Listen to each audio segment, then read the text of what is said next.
You all right, babe? The door was locked in the room. Yeah. And Okay, can you sit right here for me? 6. A cena que nenhuma criança deveria ver.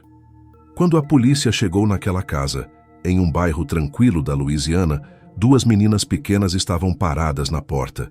Elas falavam com uma calma que até assustava. Disseram que a mãe estava no banheiro e que tinha alguma coisa errada. Os policiais entraram e seguiram pelo corredor, guiados pelas próprias crianças. Sem que elas soubessem, estavam levando os agentes até uma cena que nenhuma criança deveria presenciar na vida.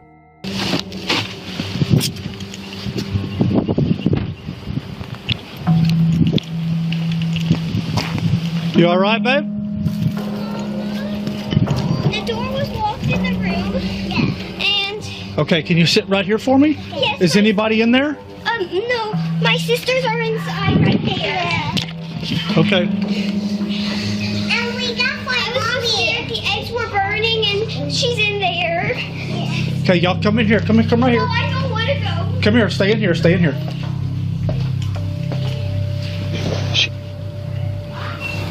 254 City. Dentro do banheiro, os policiais encontraram Ashley Fish, de 28 anos, caída no chão com um tiro na cabeça. A casa estava em silêncio, sem sinais claros de luta, sem suspeito no local. Naquele momento, ainda não se sabia se aquilo era suicídio ou assassinato. Mas uma coisa era evidente: 4 crianças tinham acabado de perder a mãe. Come here. Come here. We're all alone. Come help me. Come help me. Do you know these children? Yes, they're our neighbors. Okay. Yeah, like Maddie. You got parents here? Yes. Huh? Can you take them to a secure place for me? Was there anybody else here, baby? I don't think so. I don't know. Enquanto os policiais organizavam as crianças com os vizinhos e começavam a isolar a área, uma dúvida começou a crescer. Será que tinha mais alguém naquela casa? Is there one victim or two? I'm at Northridge. City, do I have one victim or two? So we need to clear the rest of the house. I'm under the impression there was a male here too. So there was clear the rest of the house. City police! No. Hey, city police. Go right. Police department! Quick. See, when Gladys was on the phone with him, I was under the impression there was a male subject that had been shot. Look out in the backyard. Check the backyard. Check that out. What's that? I smell. The eggs were burning. Are they cook? Oh, okay. Where's she at? She's in that bathroom in there. Oh, hell. Everything else clear? Everything else is clear. Ashley Fish. I'm assuming young based off of what I'm seeing here. I went to school with her. Did you? Yeah. So she's from East Beauregard? Yeah. They moved away. She any kin to Josh Fish? No, I don't think so. She's your age though, or? Yeah. Graduated together, so we're about. Durante a varredura, um dos detetives reconheceu o nome da vítima. Ashley não era apenas mais um caso, ela era da cidade. Ele a conhecia há anos. Tinha se casado com um namorado da época do ensino médio e pouco tempo antes havia voltado do Texas para a Louisiana. Aquilo deixou tudo ainda mais pesado. Não era um nome desconhecido em um relatório, era alguém conhecido. Visivelmente abalado e determinado a descobrir o que realmente tinha acontecido, o detetive começou imediatamente a conversar com os vizinhos, tentando entender quem esteve naquela casa nas últimas horas. E tinha algo ali que não fechava. Pouco antes da chegada das viaturas, uma ligação para a emergência havia sido feita daquele endereço. 911, where's your emergency? Hi, I need to report a crime. Okay, what's the address? 265 Northridge Drive, DeRidder, Louisiana. Stay on the line while I get through to please hold with us. Thank you. A pessoa do outro lado disse que precisava denunciar um crime, passou o endereço e desligou antes da polícia chegar. Quando os agentes começaram a conversar com os vizinhos, surgiu uma informação decisiva. Uma caminhonete preta foi vista saindo da casa minutos antes da ligação. As câmeras de segurança da região confirmaram. Alguém esteve ali e saiu com pressa.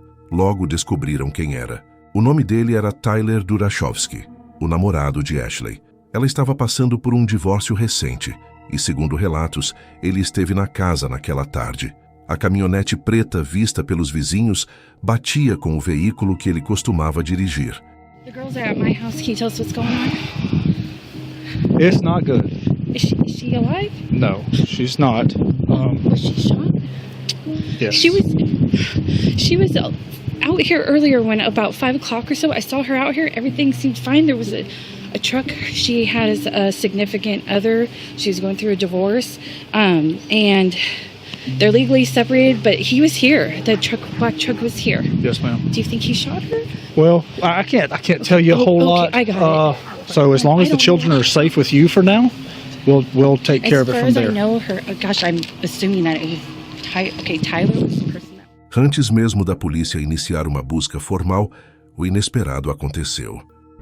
Hi, I need to turn myself in to the police. Okay. I don't know how to do this. Are you wanted? Do you have an active warrant? No, I just committed a crime. Okay, what crime did you commit? I shot somebody. Okay, where are you located? I'm at Burke's Outlet in DeRidder. I'm in the parking lot, and I just am going to wait here to get picked up. Okay, who did you shoot? A woman, Okay, what is her name? Ashley Fish. Tyler ligou para a polícia e disse que precisava se entregar. Admitiu que havia atirado em Ashley e informou onde estava, esperando pela prisão em um estacionamento próximo. Ele não tentou fugir, não resistiu. Parecia calmo demais. Por fora, aquilo soava como alguém cooperando, mas os investigadores ainda não sabiam que a versão dele começaria a desmoronar em pouco tempo. The suspect is going to be in Burke's parking lot.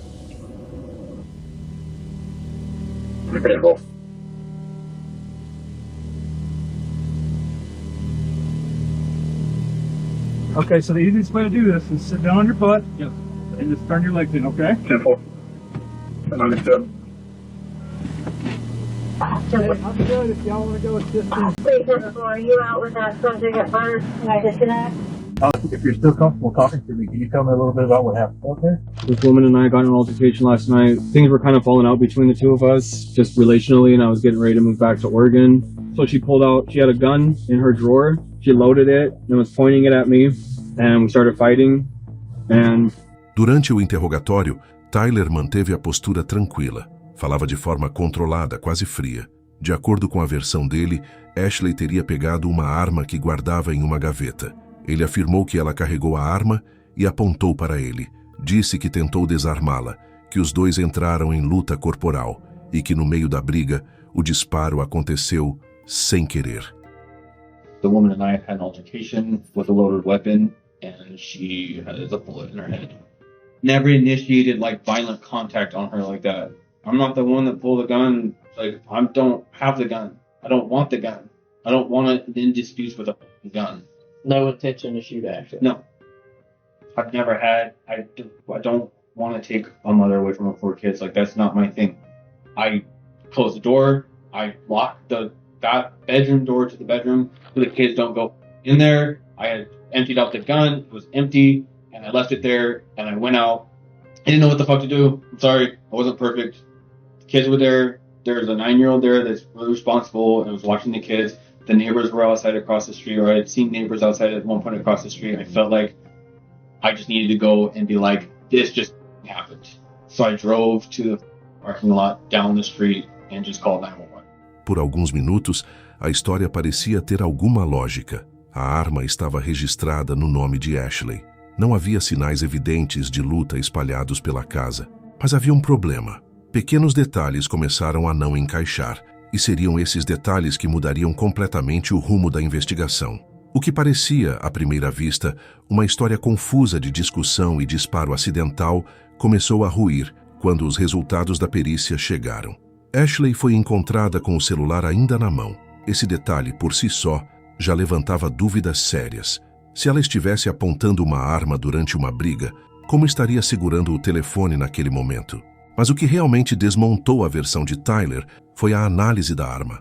Dentro do cano do revólver, os peritos encontraram fios de cabelo de Ashley. Isso indicava que a arma estava pressionada diretamente contra a cabeça dela no momento do disparo. Não foi um tiro disparado à distância, não foi no meio de uma luta descontrolada. Foi um disparo feito com a arma encostada. Isso muda tudo, pois não era um acidente e nem legítima defesa. Era uma execução. Quando os detetives confrontaram Tyler com esses fatos, algo mudou. A postura calma começou a ceder. O discurso deixou de ser medo e passou a soar como ressentimento. Ele já não falava de Ashley como parceira. Falava como se estivesse justificando um problema que precisava ser resolvido. E aos poucos, ficou claro que o que aconteceu naquela casa não foi fruto de um momento impulsivo e isolado. Havia sinais de controle, manipulação e ameaças anteriores. No fim foram as próprias palavras dele, somadas às provas técnicas que selaram o destino. Tyler foi condenado por homicídio em 2º grau e também por abandono de menores. A sentença: prisão perpétua, sem possibilidade de liberdade condicional. Eu sei que nenhuma condenação devolve o que foi perdido, mas vendo um caso assim, é inevitável pensar que no Brasil, crimes desse nível também deveriam ter consequências tão severas quanto essa, pois 4 crianças ficaram sem mãe. Uma família foi destruída dentro do lugar que deveria ser o mais seguro do mundo. E tudo isso ficou registrado na frieza de uma câmera policial, no momento exato em que a inocência deu lugar a um trauma irreversível. Isso não foi só uma cena de crime, foi o fim de uma vida e o começo de uma dor que nunca vai desaparecer. 5. O quarto 209. Um gerente de segurança de um hotel enviou imagens para a polícia de Illinois depois que vários hóspedes começaram a relatar algo perturbador. Gritos. Gritos intensos vindos do quarto 209. As reclamações eram tão específicas que a equipe acreditou que alguém poderia estar em perigo real ali dentro. Mesmo com o registro indicando que ninguém havia feito check-in naquele quarto, o gerente decidiu verificar pessoalmente.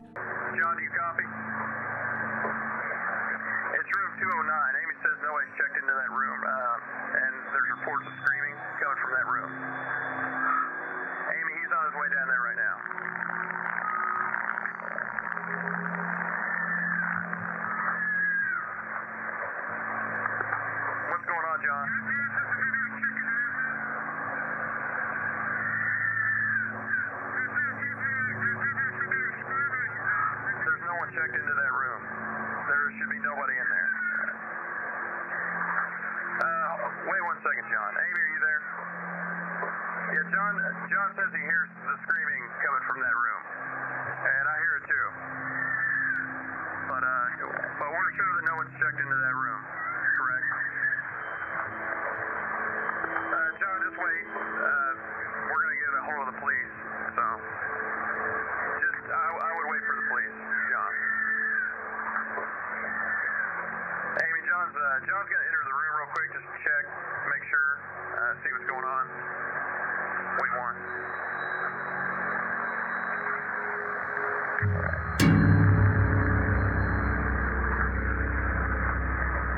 John? John, are you there?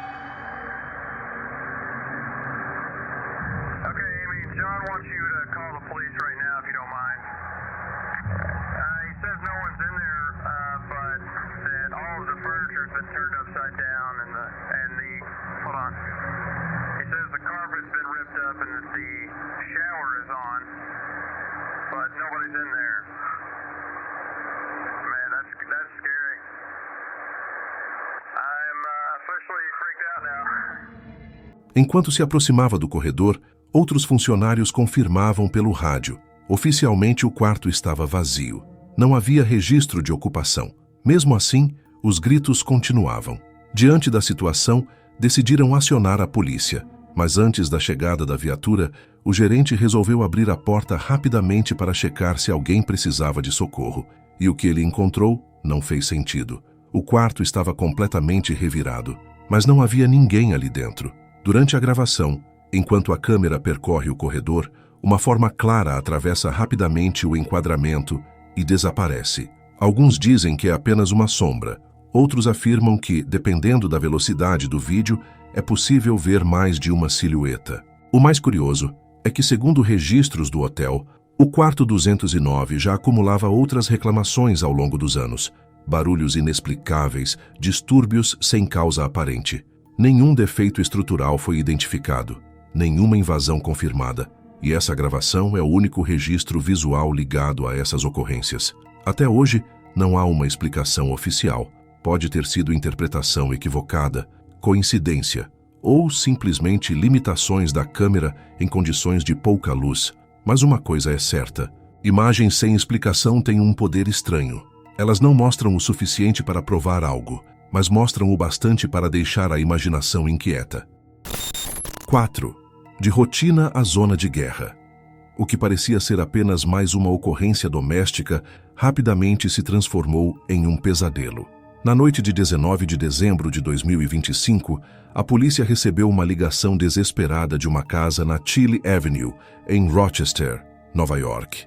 Um homem dizia que o ex-namorado da atual companheira estava do lado de fora tentando invadir a residência, e possivelmente armado. 2 viaturas chegaram e começaram a cercar a casa com cuidado, verificando entradas, laterais e o quintal.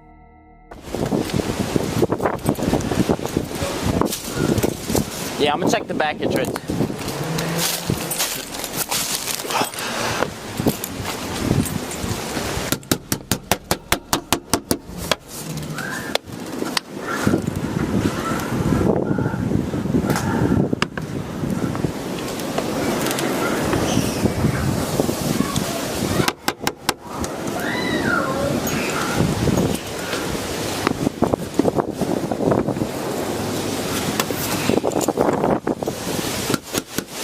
Hey, you got some...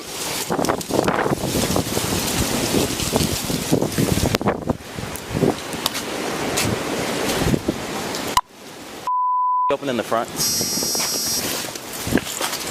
Yeah, I'm talking to her up front with the car that came in. This is on the west side of the house, last seen. I don't see anything now.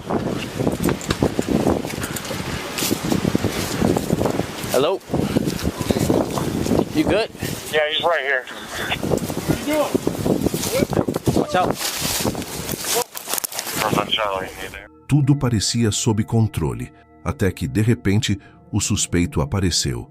Eric Davis, de 38 anos, ainda estava por ali. Em questão de segundos, a situação explodiu.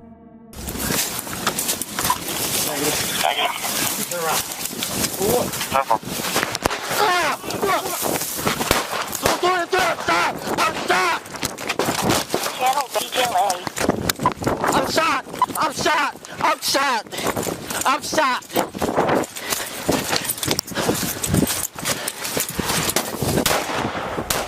Ele sacou uma arma e começou a atirar a queima-roupa contra os policiais. Os disparos ecoaram pela rua residencial, transformando aquele bairro tranquilo em um cenário de confronto armado. Os agentes foram atingidos. Mesmo feridos, tentaram reagir, buscar cobertura, manter comunicação pelo rádio. A confusão tomou conta. Ordens sendo gritadas. Sirenes chegando. Mais viaturas se aproximando. Yeah, he's right here. What you doing? What you doing? Person Charlie, you there? Negative. Here, turn around. For what?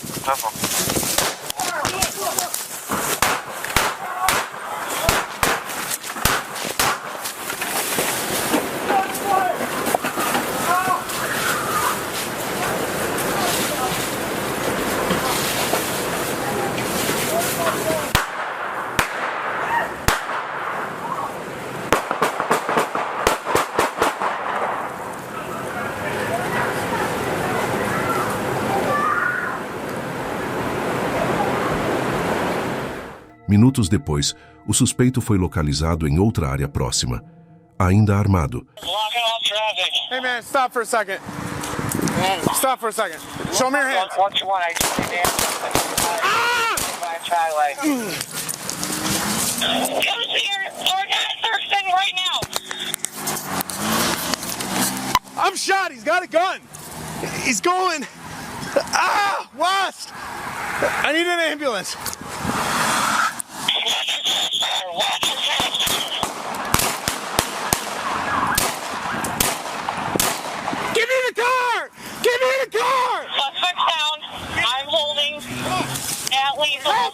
Someone get the suspect down right now. Fuck! I'm shot. He's got a gun. He's going. How do you feel it? Get on the fucking ground! Get on the fucking ground!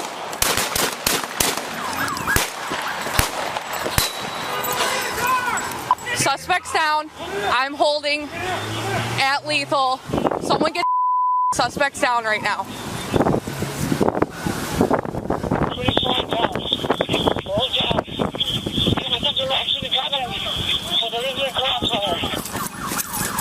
You okay? Suspect! You're all the way to the fucking gun now! Hold on. Are you good? You good? I'm good. Not good. 233.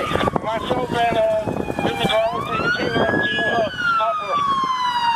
I need one more time. You ready? Yep. Listen, man, let that be covered. You too puffed as fuck. You understand? Understand. Move.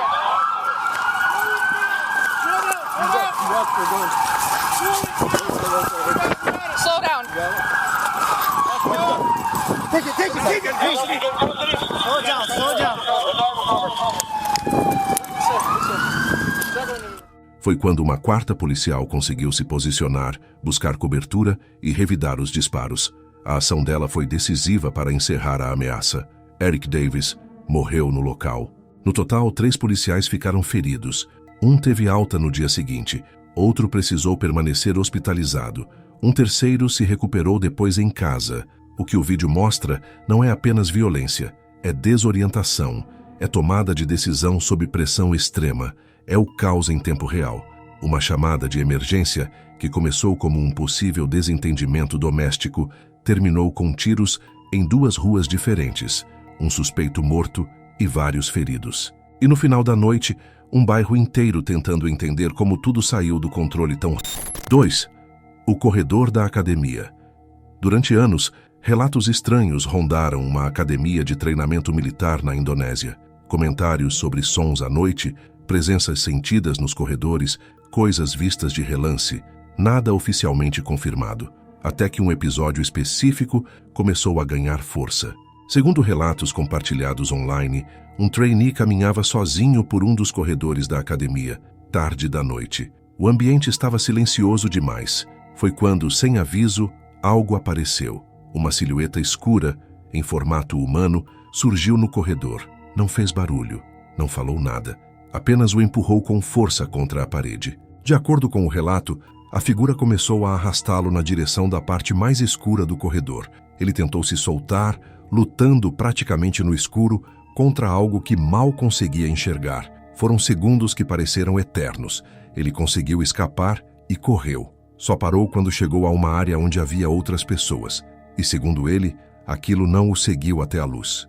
Depois desse episódio, pessoas próximas notaram mudanças claras no comportamento dele.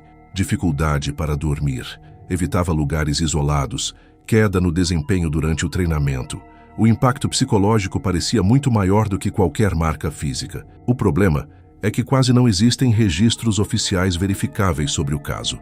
A filmagem também não ajuda muito, pois a qualidade dela está bem ruim. Grande parte das informações veio de relatos locais e publicações online. A barreira do idioma também dificulta confirmações formais. Então, fica a pergunta: foi algo paranormal? Um surto causado por estresse extremo? Ou algo que simplesmente nunca veio à tona oficialmente? Independentemente da explicação, ninguém sai ileso de uma experiência assim. 1. O carro levado com a criança dentro. Era abril de 2023. Uma mãe estacionou o carro por alguns instantes e desceu rapidamente, deixando as chaves dentro do veículo. No banco de trás, o filho de 9 anos aguardava. Ela não imaginava que aquele pequeno descuido seria aproveitado em segundos. Um homem de 38 anos, identificado como Darius White, entrou no carro e saiu dirigindo, com a criança ainda lá dentro. Right there, I'm gonna go look. Around Mogul and Evans Street. I got the car, Peoples and RDA. No momento em que a polícia percebeu que havia um menor no veículo, A ocorrência deixou de ser apenas furto de carro, virou sequestro. Cada minuto passou a contar. Os policiais começaram a rastrear a localização pelo iPhone da própria criança. Um drone foi acionado para sobrevoar a região e ajudar a identificar o trajeto do carro em tempo real. A operação ganhou urgência total. Show me your hands! Show me your hands! Get the out the car! Get the open the door! Open the door! So you trying to kill us? Oh my gosh, you're trying to kill me! Why would y'all do that, man? Get up! Please don't, Get up. don't beat me up, man. Listen, don't fight me, man. Get on the ground. Don't fight me. Stop, don't fight me. He don't stop trying to fight me. He don't stop trying to fight me. He don't please stop. He don't please. Put your hands down! Please, get out. Quando finalmente localizaram o veículo, a abordagem foi tensa. O suspeito começou a falar de forma confusa, reclamando, tentando justificar o que tinha feito. Mas nada do que ele dizia mudava a gravidade da situação. Ele havia dirigido com uma criança contra a vontade dela no banco de trás. Felizmente, a prisão aconteceu sem novos incidentes. Ele foi detido e passou a responder por acusações graves, incluindo sequestro, crueldade contra menor e roubo de veículo. Mas o foco naquele momento era outro. O menino estava visivelmente abalado. Chamava pela mãe.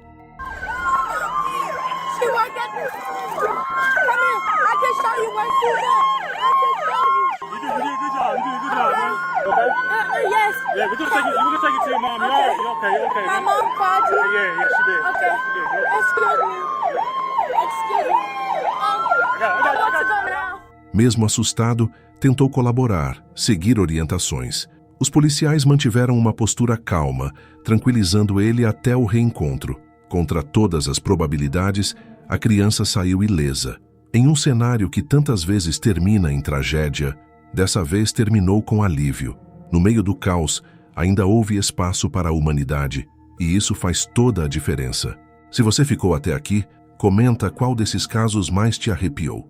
E se quiser continuar explorando histórias como essas, clica no vídeo que está aparecendo na tela. Nos vemos no próximo episódio. Até mais.